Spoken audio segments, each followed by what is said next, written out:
Hello and welcome back to what is my second episode but third video. In this one I'm going to take you through the tactic that I've been using, as I've had a couple of people message me and ask me what tactic I've been using, and I've also got a friend that wants to know what tactic I'm using as well. My tactic is, it's not 100% my own thinking. There was one I found online which I've then adapted to fit my team. Why is he playing that? It's basically a 4 at the back, 1-2-2-1. I'll take you through what I've done. The keeper is a sweeper keeper. That's not my usual regular keeper. My keeper's injured. Just to be off the line and quicker, because as you'll see from when we go into the instructions, I'm playing quite high. But defences, just pretty much standard. Fullbacks attacking, and then defence just set to defend. The half back, I think that is the most important role in this formation myself.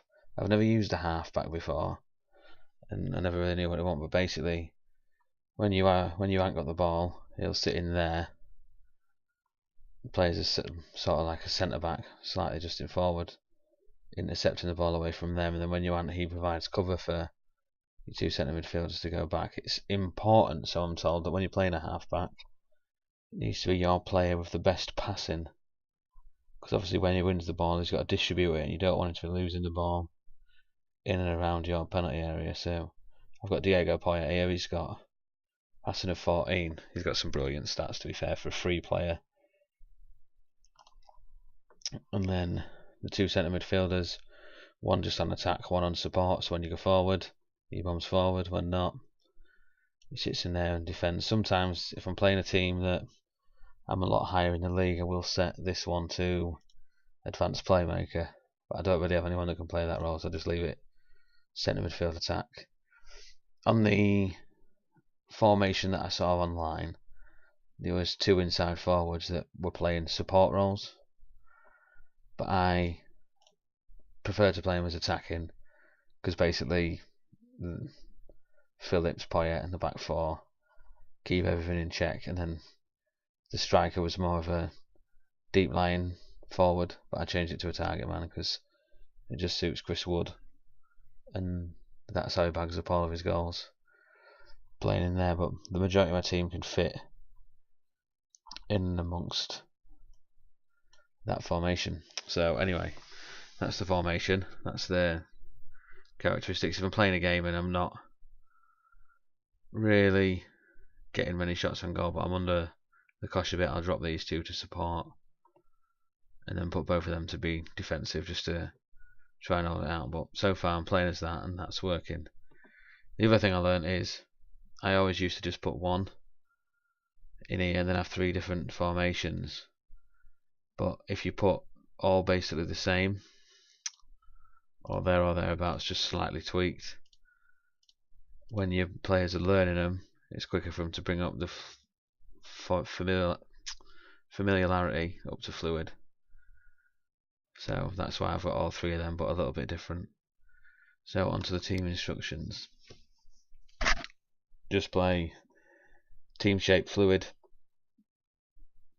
It's just standard really. Tempo, normal tempo. Time wasting sometimes. Fairly narrow, because I want my inside forwards to cut inside. Defensive line is up at slightly higher. That's why it's important to have the sweeper keeper and someone that's got good decision making and quick off the line. Closing down, always it's about pressure. The tactic is about pressure. Retain possession. I don't want them I don't want them keeping the ball. Obviously I do, but I don't want them just messing around with it. I want them to get forward, play the ball out of defence, work the ball into the box for big Chris Wood, and look for the overlap. I've got two good fullbacks, so I want them getting forward. Charlie Taylor can put a hell of a cross in, and then Berardi and Luke Ayling on the right are also the same. So that's just that. It's always on standard, unless I'm playing someone in a cup sort of Premier League team, then I'll put it on maybe defensive counter. or if I'm playing someone at the bottom of the league or lower, I put on attacking and get the goals up.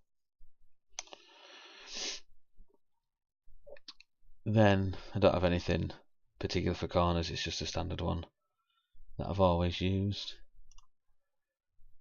Training, I just have it on my training on balanced, averaged. Usually I have attacking movement, but recently I've been conceding a fair few amount of goals, more than I did at the beginning, and also conceding a lot of shots on target, so I've changed that to defensive positioning, ready for the second half of the season, because I need to keep goals conceded down. But in the summer I changed that to fitness and very high, get everyone's fitness up. But if they stop playing, if I lose a few games, I'll change that to team cohesion, and then change this to either teamwork, defensive position, or attacking movement, just to keep the familiarity up. But basically, it was just a short video. That is the tactic I'm using. So obviously, if you're new to the channel, subscribe, because there'll be more updates when I get time to start playing the game again. If not, give it a like. If you've got any tweaks from formation that you think will work, leave me a comment. I'll reply to all comments. So thank you very much.